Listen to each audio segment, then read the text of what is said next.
네, 오늘 함께 예배하는 우리 모든 지체들을 축복합니다. 우리 함께 오늘 예배드리는 지체 가운데 정말 오랜만에 오신 우리 성도님 계십니다. 우리 김영강 형제의 어머니 되시는데 어제 제가 영강이 가게 갔다가 배웠어요. 근데 오늘 함께 예배드리러 오셨습니다. 우리 박수로 축복합시다. 네.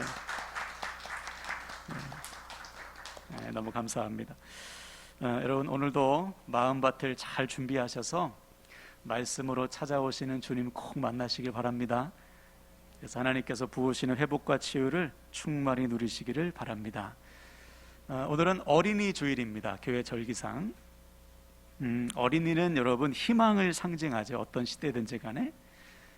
그래서 어린이가 있다는 것은 그 사회와 그 시대에 다음, 즉 미래가 있다는 것을 의미해요. 여러분, 길을 가시다가 갓난아기들 또는 어린아이들을 보면 기분이 좋잖아요. 기쁘잖아요. 혹시 아이들을 보고 막 우라가 치밀어 오른다거나 아니면 우울해지는 분은 없죠. 애기들만 보기만 해도 기뻐. 왜냐하면 그들은 우리의 바통을 이어받을 우리의 다음, 우리의 미래이기 때문입니다. 그런 의미에서 본다면 이 다음 세대, 미래에 있어서 심각한 문제에 놓인 사회와 집단들이 요즘 있어요. 그 첫 번째가 바로 농촌과 같은 지방입니다. 저도 농촌 출신인데 제가 어렸을 적만 해도 지금 파리도 한 마리 들어왔는데 은혜 받으려고 막 지금 춤을 추며 날고 있어요. 앞을 보시고.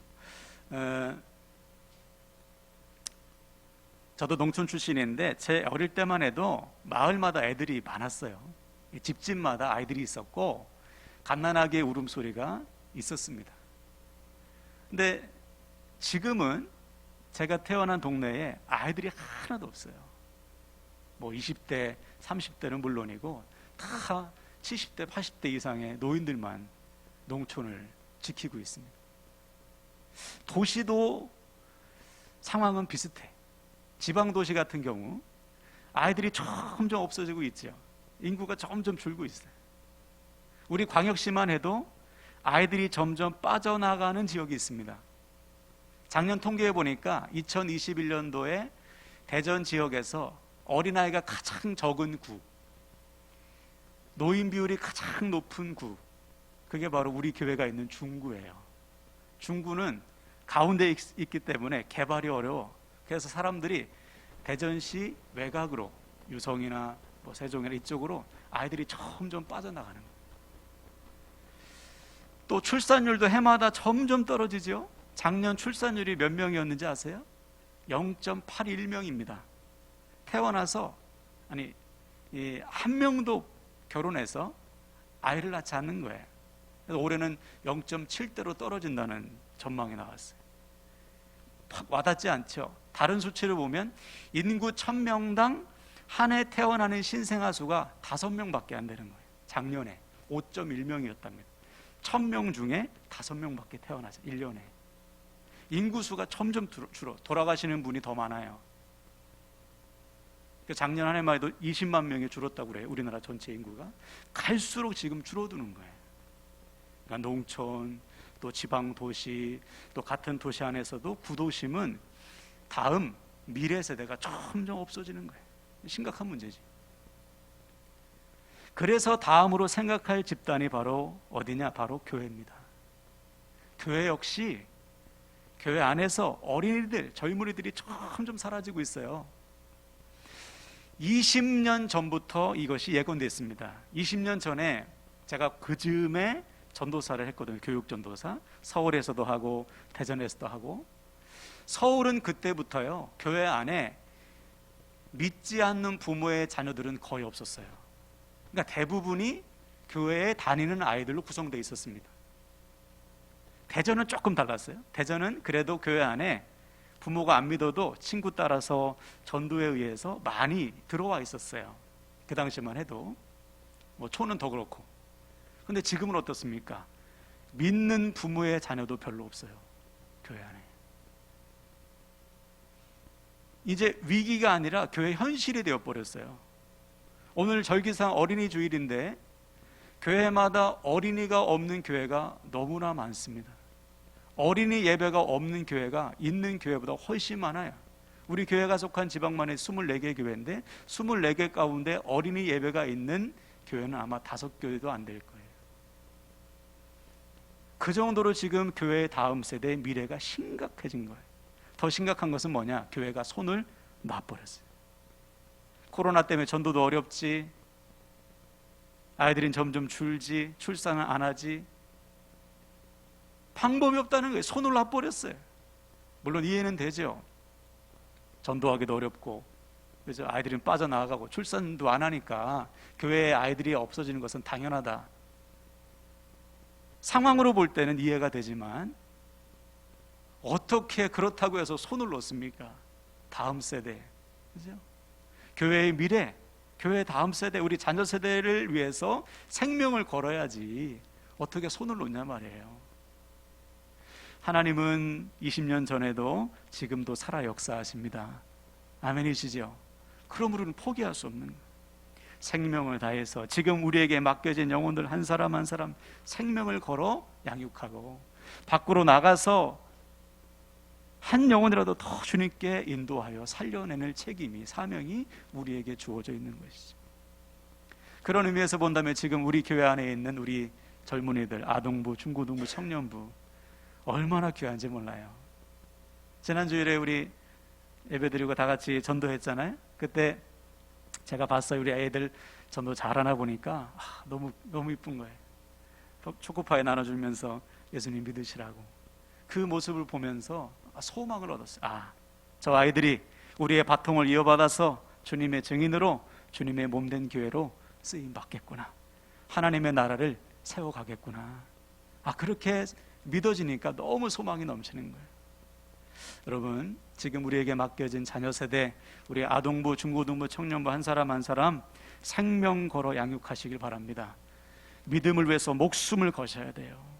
그리고 올 한해 우리 아동부, 중고등부, 청년부 큰 부흥이 일어나도록 여러분 기도해 주시고 섬겨 주시기를 주님의 이름으로 간절히 부탁을 드립니다. 아멘. 자, 오늘은 성령의 세 번째 열매인 화평의 두 번째 시간입니다. 화평은 다른 말로 평안입니다. 평안. 성령의 열매로서의 화평, 성령의 열매로서의 평안은 무엇인가? 지난 첫 시간에 우리는 화평이란 상황 안에서 누리는 평안이 아니라 하나님께서 주시는 절대적인 평안이라고 했습니다. 즉 성령의 열매로서의 평안이란 눈앞의 상황이 주는 평안이 아니에요. 하나님께서 주시는 절대적인 평안입니다. 이 절대적인 평안이 있는 자만이 모든 상황에 눌리지 않고 그 상황 속에서 믿음의 삶을 살 수가 있는 거예요. 그러면 누가 이 평안을 누린다고 했어요? 누가 이 절대적인 평안을 누릴 수 있습니까? 먼저 하나님과 화목을 이룬 사람, 먼저 하나님과 화평을 이룬 사람만이 하나님께서 주시는 평안을 누릴 수 있습니다. 반면에 하나님을 모르는 자, 죄로 인해서 하나님과의 화목이 깨어진 인생은 절대로 화평을 누릴 수 없어요. 하나님에 대한 믿음이 없기 때문에 100% 상황에 눌려버리는 거예요. 상황이 좋으면 평안하고 조금만 안 좋아도 염려하고 무너지고 자빠지는 거예요. 그래서 우리는 결단했어요. 먼저 매 순간 하나님과 화목을 이루자. 하나님과 친밀한 관계 속에서 하나님을 신뢰함으로 하나님께서 주시는 절대적인 평안을 누리자. 그때 우리는 모든 상황 속에서 승리할 수 있음을 믿으시길 바랍니다. 네, 오늘도 선포되는 말씀을 통해서 우리에게 주시는 하나님의 절대적인 평안이 충만히 임하시기를 주님의 이름으로 간절히 축원을 드립니다. 아멘. 자, 오늘은 두 번째 원칙인데, 우리가 맺어야 할 평안의 열매는 어떤 건가? 다 같이 7절을 한번 읽어보세요. 본문 7절 제가 읽겠습니다. 그리하면 모든 지각에 뛰어난 하나님의 평강이 그리스도 예수 안에서 너희 마음과 생각을 지키시리라. 아멘. 한번 따라 할까요?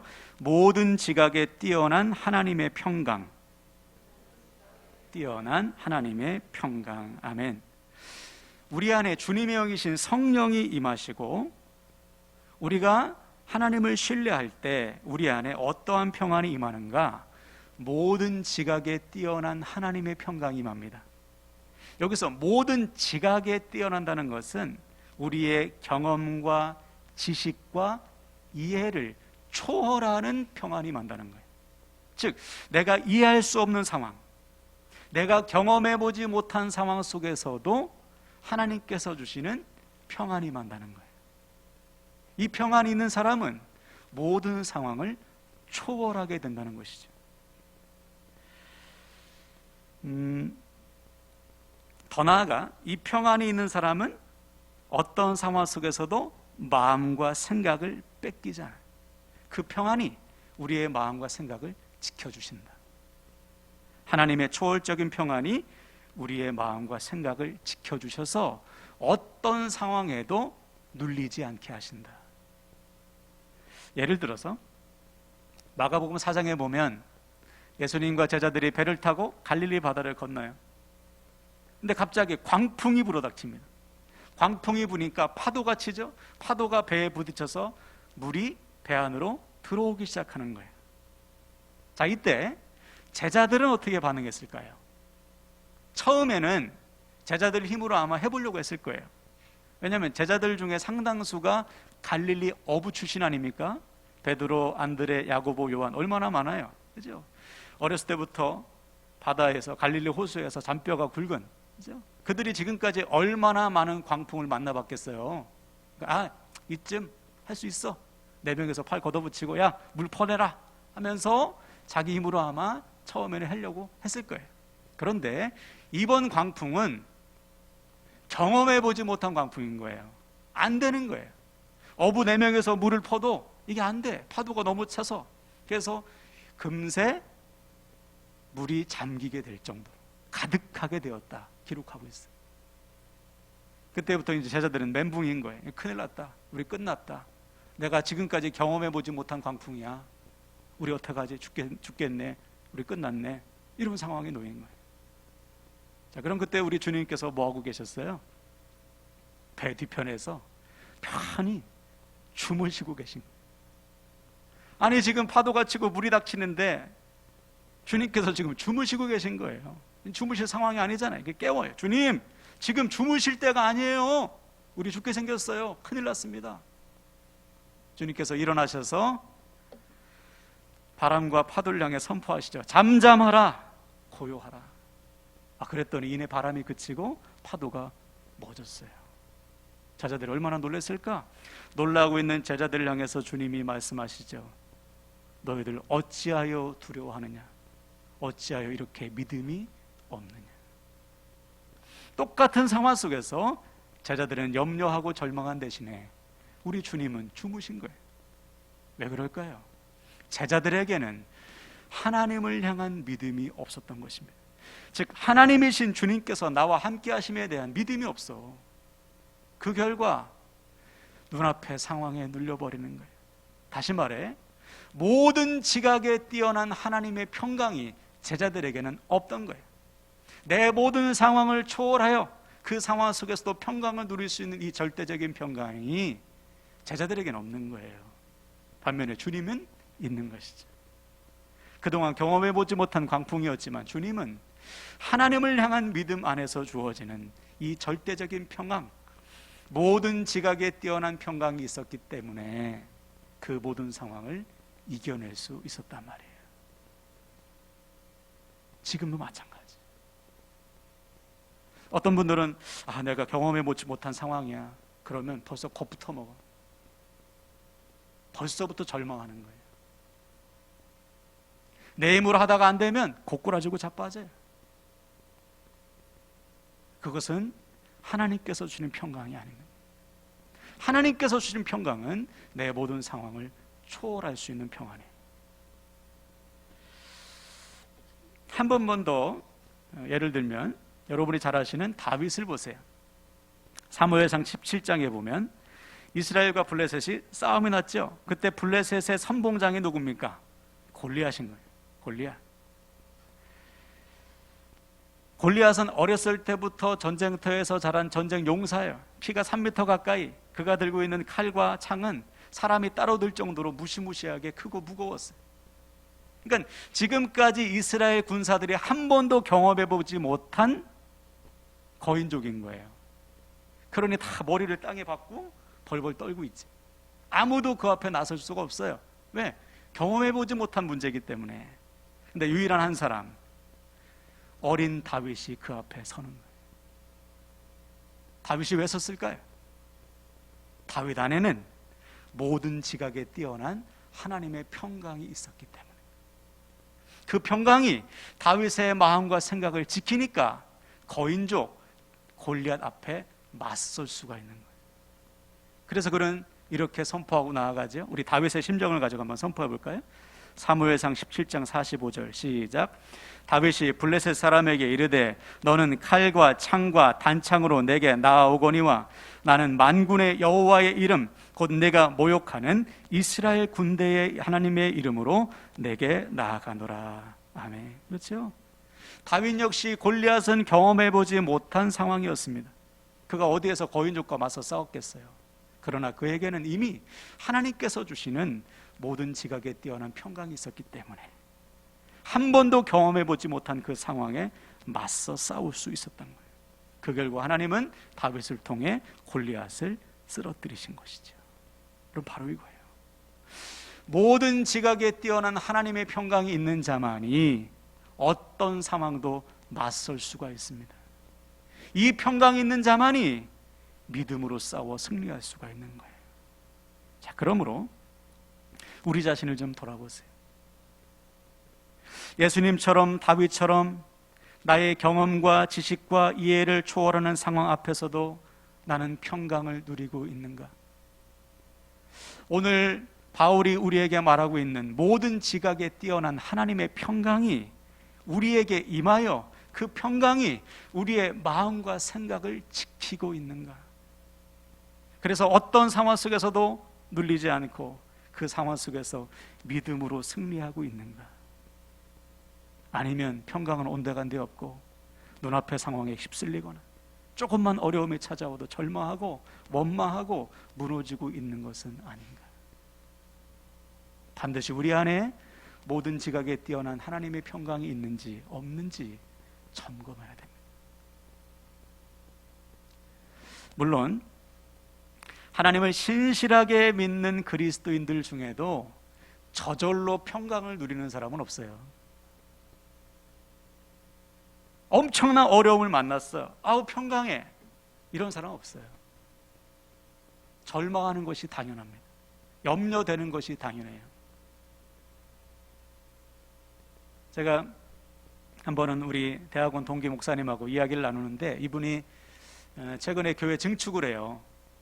교회를 건축하고 다시 증축을 하는데 증축을 딱 시작하고 보니까 생각지도 못한 문제에 딱 걸린 거예요. 이 공사가 진행이 안 되는 거예요. 법적인 문제가 좀 있어가지고.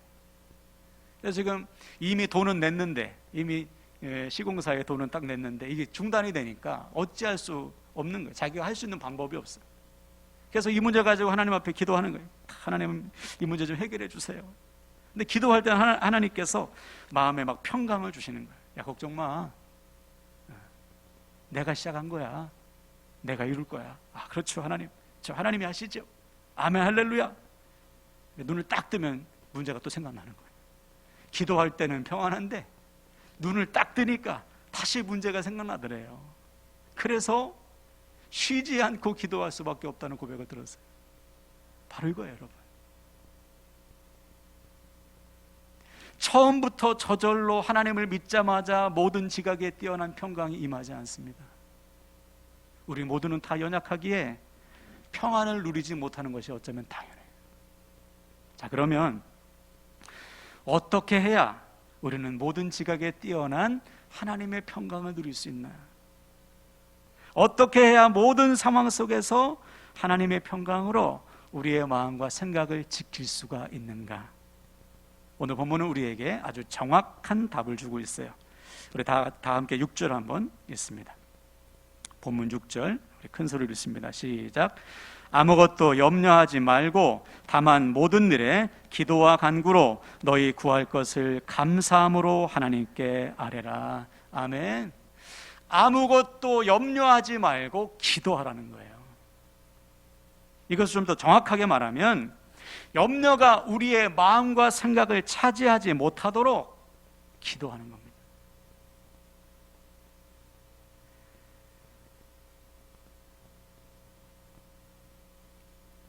많은 분들이 기도하는 대신에 먼저 염려하더라고요. 보니까 문제가 생기면 기도하는 습관이 안 됐어. 그냥 먼저 염려해요. 그래서 어느덧 염려가 마음과 생각을 차지하면요, 기도가 안 나옵니다. 네. 전에도 말씀드렸잖아요. 저희 지방에 어느 목사님께서 건축하는데 재정이 안 되니까 기도도 안 나오더래요. 왜 그럴까요? 마음과 생각을 염려가 꽉 채워버렸어요. 우리의 마음과 생각을 뺏기면 기도 안 나와요. 뺏기기 전에 기도하라는 거예요. 우리의 마음을 지키도록 힘써 기도하라. 어떻게 기도하라? 감사함으로 아뢰라. 감사함으로 기도한다는 건 무엇입니까? 기도의 응답까지 하나님께 맡기는 거예요. 하나님은 선하시고 신실하시고 나를 사랑하시는 분이요, 나에게 가장 좋은 것을 주시는 분임을 믿고 기도하는 거예요. 이 감사가 나와야 돼요. 그리고 아뢰라라는 것은, 이것은 현재 명령형이에요. 현재 명령형이라는 것은 지속적으로 기도하라는 거예요. 지금 계속해서 기도하라. 언제까지? 하나님의 평강이 나의 마음과 생각을 지킬 때까지 끊임없이 기도하라. 실제로 오늘 본문인 이 빌립보서를 기록한 장소가 어딜까요? 감옥 속이에요. 바울이 지금 로마 감옥에 갇혀서 지금 빌립보서를 쓰고 있는 겁니다. 감옥 속에 갇힌 사람이 지금 무엇을 말하고 있는 거예요? 평강을 말하고 있는 거예요. 어떻게 그렇게 바울은 감옥 속에서도 평강을 외칠 수 있는가? 바울의 마음과 생각에 모든 지각에 뛰어난 하나님의 평강이 임했기 때문에요. 그 상황 속에서도 평강을 외칠 수 있는 것이죠. 눌리지 않잖아요. 눌리지. 실제로 또 빌립보는 어떤 곳입니까? 2차 전도 때 하나님께서 바울과 실라를 불렀어요. 마게도냐의 첫 번째 성이 빌립보 성 아닙니까? 근데 빌립보 성에서 복음을 전하다가 바울과 실라에게 억울하게 감옥에 갇히잖아요. 귀신 들려 점친 그 어린 소녀를 고쳐준 일로 주인들이 고소하는 바람에 매를 맞고 감옥에 갇힙니다. 얼마나 황당해요. 복음을 전하다가 깜깜한 감옥에 갇혔으니 눈앞이 캄캄하죠. 염려할 수밖에 없는 상황입니다. 근데 이때 바울과 실라가 뭐 했어요? 기도했어요. 하나님 앞에 기도했습니다. 왜 기도했을까? 아유, 참 기도하고 싶네. 감옥에 갇히니까 깜깜하니 기도하기 좋아. 이래서 기도했을까요? 아니요. 기도하지 않으면 상황에 눌리기 때문에 바울과 실라가 힘써 기도한 거예요. 기도하다 보니까 어떻게 됐겠어요? 모든 지각에 뛰어난 하나님의 평강이 바울과 실라에게 임했어요. 그러자 기도가 무엇으로 바뀌었습니까? 찬송으로 바뀐 거예요. 기도하며 찬송했어요. 그래서 이 기도하다, 찬송하다의 이 시제가 미완료입니다. 미완료 역시 계속해서 기도했다는 거예요. 그 결과 어떻게 됐어요? 기도하고 찬송하는 중에 하나님께서 감옥에 지진을 일으키셔서 졸고 있던 간수를 깨우시고 간수와 그의 가족에게 복음을 전하여 살리게 하시잖아요. 바로 이거예요. 누가 모든 지각에 뛰어난 하나님의 평강을 누릴 수 있습니까? 기도하는 사람. 누가 하나님께서 역사하시는 역사하심을 모든 상황 속에서 경험할 수 있어요? 기도하는 자예요. 기도.